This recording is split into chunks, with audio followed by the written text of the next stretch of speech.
Anyways, so with that said, yeah, we'll see what happens. I don't want to make it a big fanfare. I don't like that. It's what's happening. Okay. Anyways, let's get into the series. And what's really interesting is that probably 2 or 3 months ago, I had this series planned in January, and I called it Wrestling with God. And it really has a lot to do with Jacob in the Old Testament in chapters 25 through 32. We're going to be covering kind of Jacob in 3 different scenes and how Jacob was going after blessings. He wanted to be blessed. The final thing is he's wrestling, with God, and he's wrestling, and he won't let God go until he gets blessed. And it's so funny as we were doing this, it all kind of fell together. It was kind of like the boxing ring. It's not like we planned it, it kind of all just falls together. And as I'm like looking at this, I realized that at the end of our series, Jacob's name is changed. And I'm like, whoa, how does that all fall together? I'm telling you, I did not plan it. It just kind of all falls into place. So I believe it's prophetic. Anyway, so we're going to talk about Jacob over the next 3 weeks. And if you want to, I would encourage you to read Genesis chapter 25 through 32. That's pretty much what we're going to be covering. It'll help you when we start talking about it. And if you don't know anything about Jacob, I'll give you a little story about Jacob. Basically, as I was reading, and I kept reading about Jacob, and I realized that Jacob was a man who wanted the blessings of God. This dude wanted the blessings of God. It was prophesied to him before he was even born that he would receive something great. It says in Genesis chapter 25, verse 23, it says, "And the Lord said to her," his mother, Jacob's mother, "The 2 sons in your womb will become 2 nations. From the very beginning, 2 nations will be rivals.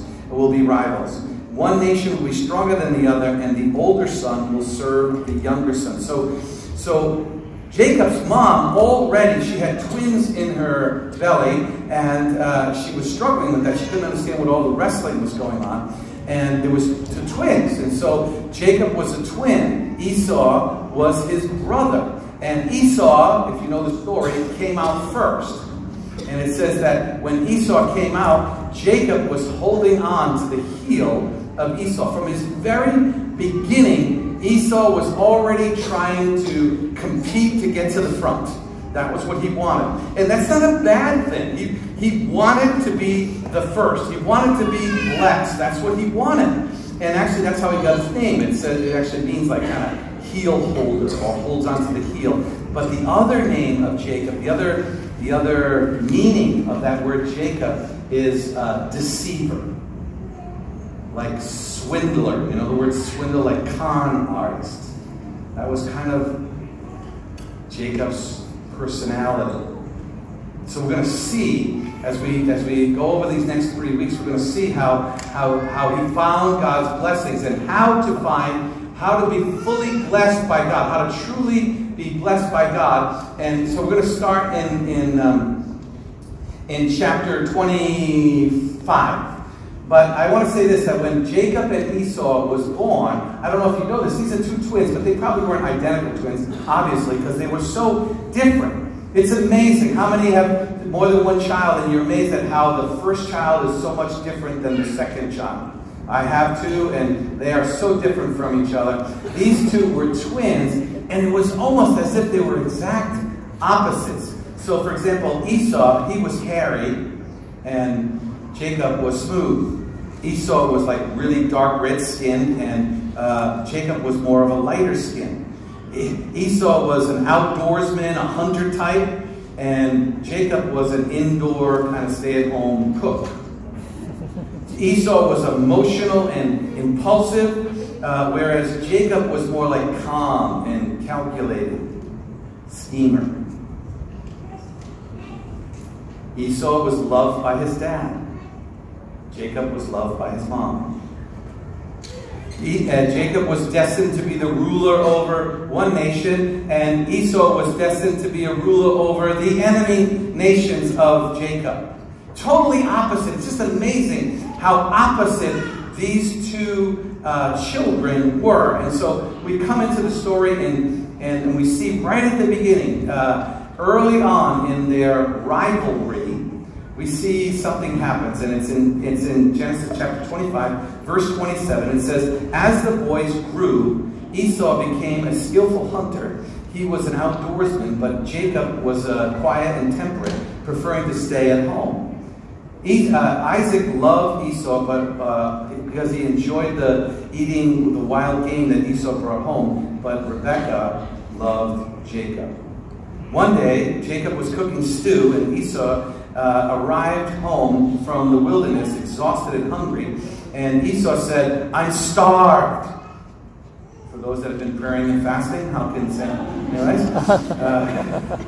Carol and I were struggling yesterday.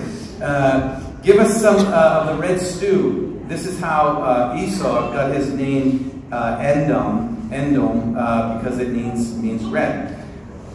Right, of course, now the schemer. Jacob replied, but trade me your birthright or the rights as the first son. Look, I'm dying of starvation, said Esau. Now, I doubt that was true, but that's how he said it. We often say that, yeah? I'm starved. Are we really? Come on, look at you. Look at me. Are we really starved? Not really. Not really. But we use those terms. Matter of fact, that's a principle that I don't even have in here. That's something you have to be careful for. You do not want to over-exaggerate your feelings. We do it all the time, but it's not something we should do. I'm starving. I'm so depressed. Yeah, you might be, but you're depressed, but you might not be so depressed. Might be, but be careful with that. I'm starved, he says. So what good is my birthright now? But Jacob said, first you must swear to me the birthright that is mine. It is his. So Jacob swore an oath, thereby selling all his rights as firstborn to his brother Jacob. Then Jacob gave Esau some bread and lentil stew. Esau ate the meal and got up and left. He showed how contempt, or how he just didn't value the rights of the firstborn. Now, if you know, the rights of the firstborn was always greater than the rights of the second, because the rights of the firstborn was going to get like 2/3 of the inheritance, and the second one would only get 1/3. But it didn't even matter if you had more kids. The first one always got like 2/3.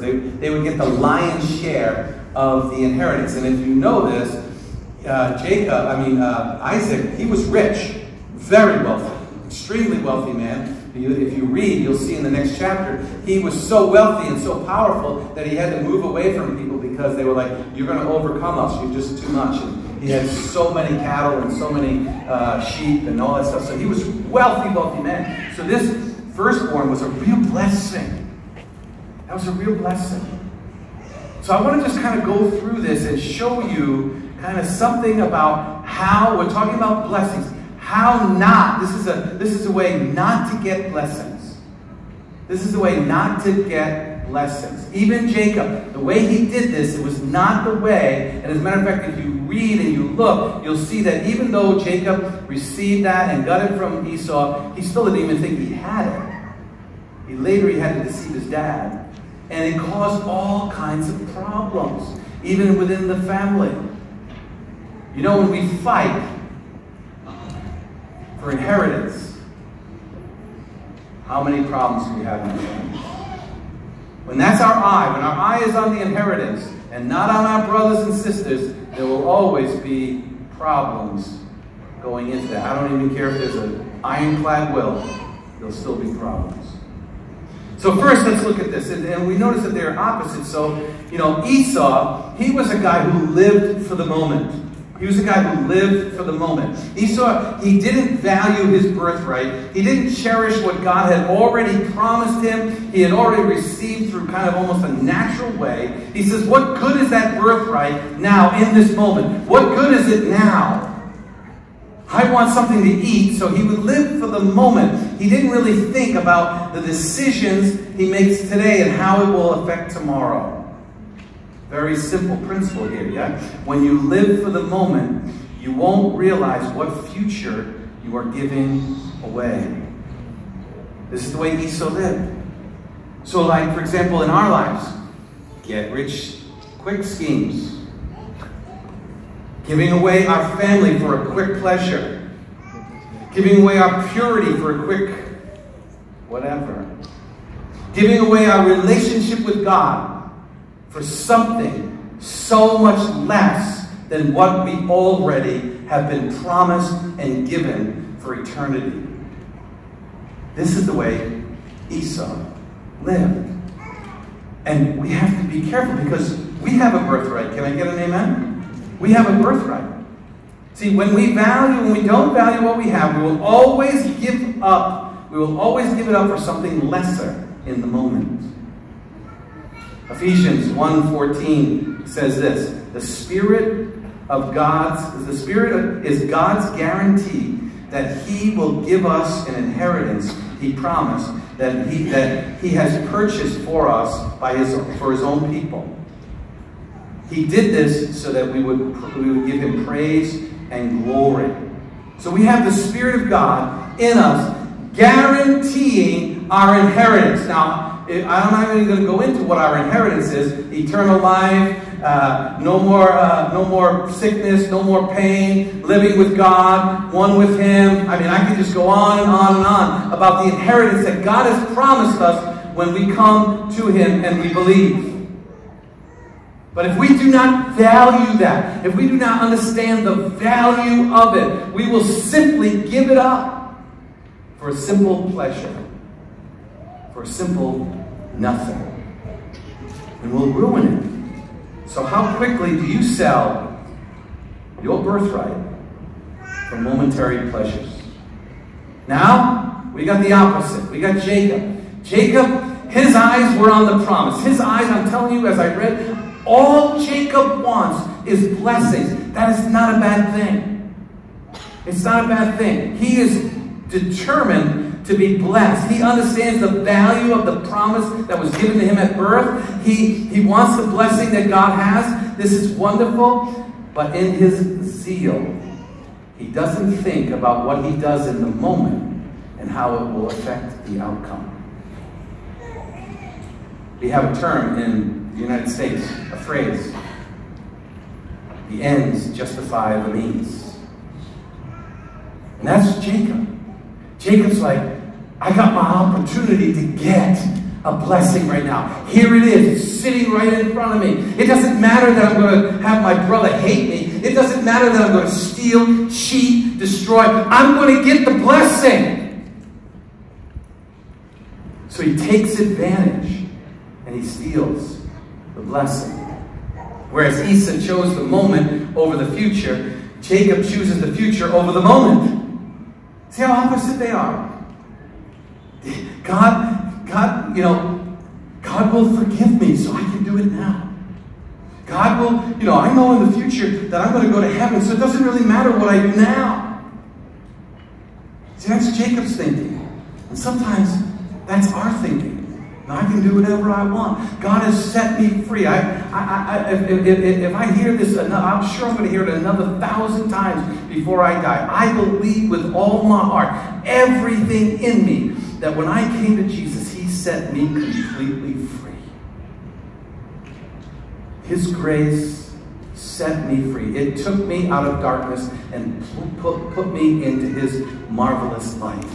And I do believe in 1 Corinthians chapter 10, where it says this: all things are permissible. I believe we're that free. But then the next part of it says, but not all things are profitable. So we take our freedom and we take the things that God has promised and we use that freedom to indulge in things that we're not supposed to do. And God doesn't want that. That's not the right way. And not only does Jacob take advantage and not worry about what he's doing in the moment, whether it's right or not, he just is looking for the promise. Look what Jacob does. He takes advantage of someone who is weak in the moment. He takes advantage of his brother. His brother is in a weak state. His brother's not thinking right. His brother is just like overwhelmed with starvation, which is not true. But I mean, like, that's how he was. He was just overly emotional, overly, right? And he says, here's my opportunity. I'm going to take advantage of someone because they are in a weak state. Oh, businessman, how are your business practices when you're dealing with someone who's in a weak position? Are you willing to just simply sacrifice all your morals, all your Christian thinking, because now there's value on the table and I'm going to take advantage of them? There's some really interesting proverbs that you'll find in the scriptures. It says this. Where is it? Let me see. I'm going ahead of myself, but it doesn't matter. A buyer. I love this. In Proverbs 20:14, it says, a buyer haggles or negotiates over the price, saying, it's worthless, it's worthless, and then brags about gaining a bargain. Listen to that. The guy is negotiating. It's worthless, it's no good, it's only worth this, it's only worth this, and then you get that price and you walk away and go, That's what Jacob was doing. Is that what we do when we're in the moment and we have someone who's weak, vulnerable in front of us? Do we take advantage of them so that we might be blessed? I believe that Jacob made a big mistake when he did this.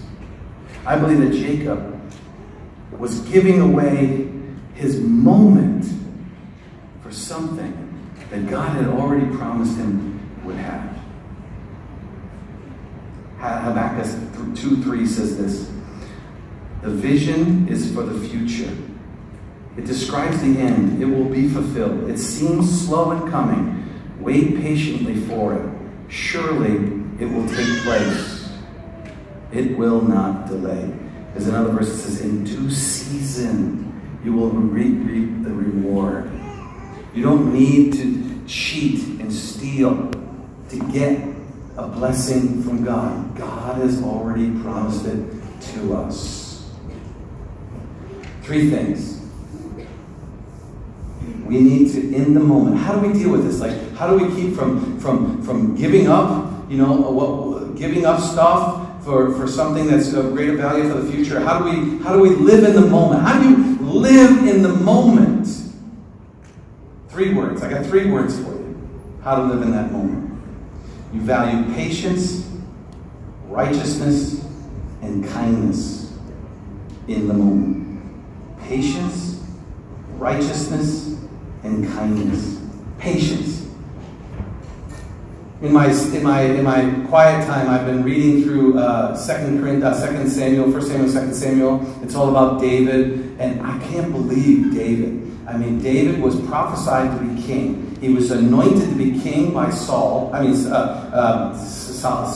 whatever, by the prophet, and the name will come eventually. And he was already said, you will be the king. Saul is no longer the king. You're going to be the king. And over again, David had opportunities to take the king out. Over and over again, his friends were like, there he is. He's right there. Just kill him. Even others go, I will kill him. Matter of fact, the one who killed him, David killed. He said, you're not supposed to touch the anointed. He was waiting for God to bestow the kingship on him. He was so patient. How patient are you to wait? You have purity. Why give it away? Be patient. Wait. You have a family. Why give it away for a simple pleasure? This is what Jacob and Esau did. Don't do it. Don't give it up. It's not worth it. It's not worth it. In the moment, be patient. God blesses, James chapter 1, verse 12, God blesses those who patiently endure testing and temptation. Afterwards, they will receive the crown of life that God has promised those who love Him. I'm going to read the rest. Number 2, righteousness. Righteousness. You know what we all need to do? I want you to go back and I want you to watch Frozen 2. And I want you to all sing that song. Just do the next right thing. That's what that song says.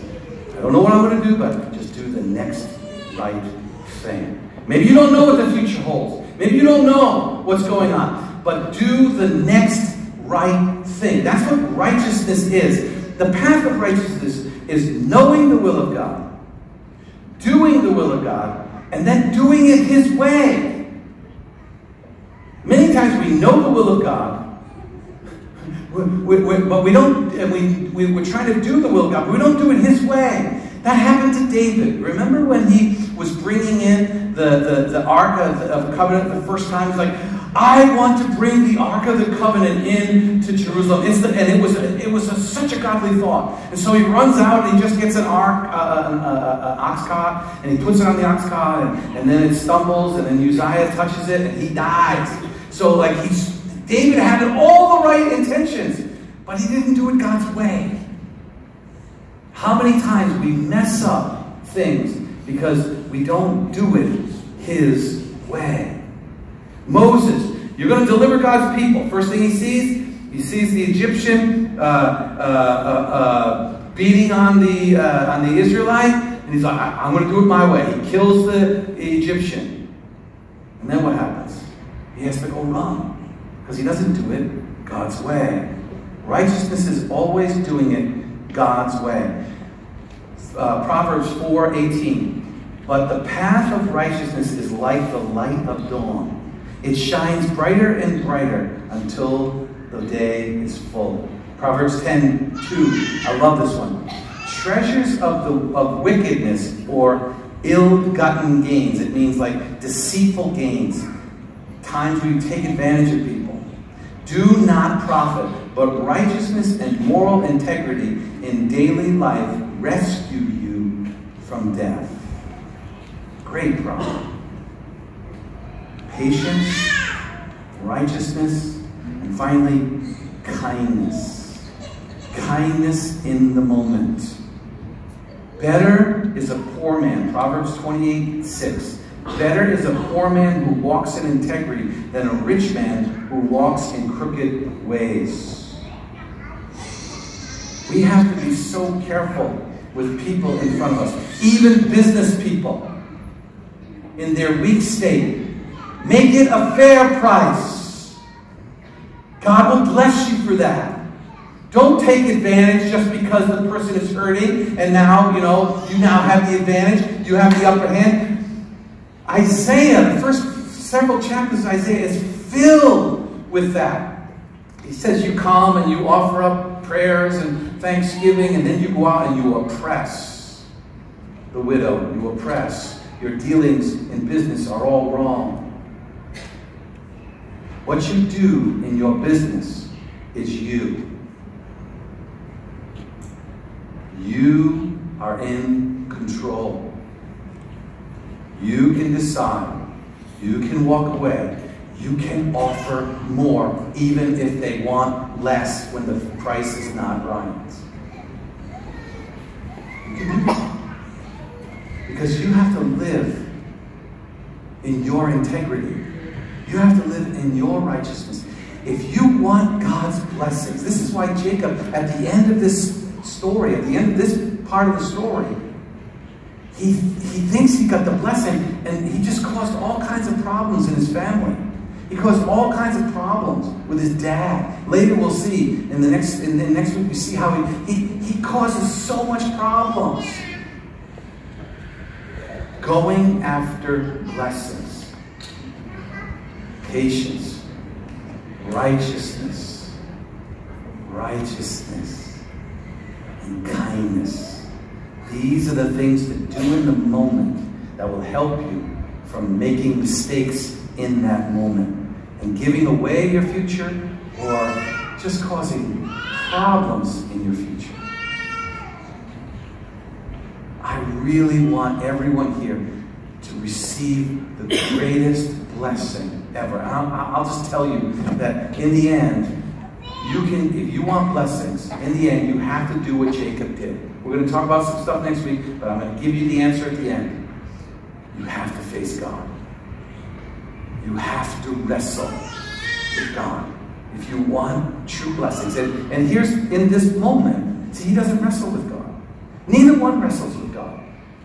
In the moment. In the moment, and I'll just give you an example. In the moment, I'm hungry, and Saturday morning I pray, God, we're not letting go. We're not going to let go until we get blessed. And at 2 o'clock in the afternoon, man, I'm ready to let go. And I don't know how I didn't let go. I managed to not let go. I didn't eat, but like, it's easy. It's easy in the moment, unless you remember the promise, unless you're willing, and you have to face God. And when you face God, you have to wrestle with that. You have to wrestle with it. God, this is such a great deal, God. Such a great deal. I mean, I got this person, right where I want them. Maybe God says, that's not where I want them. I want them to be blessed just like you. I want them to see me in the midst of that deal. So let's be careful how we handle the moment. Amen? Let's pray.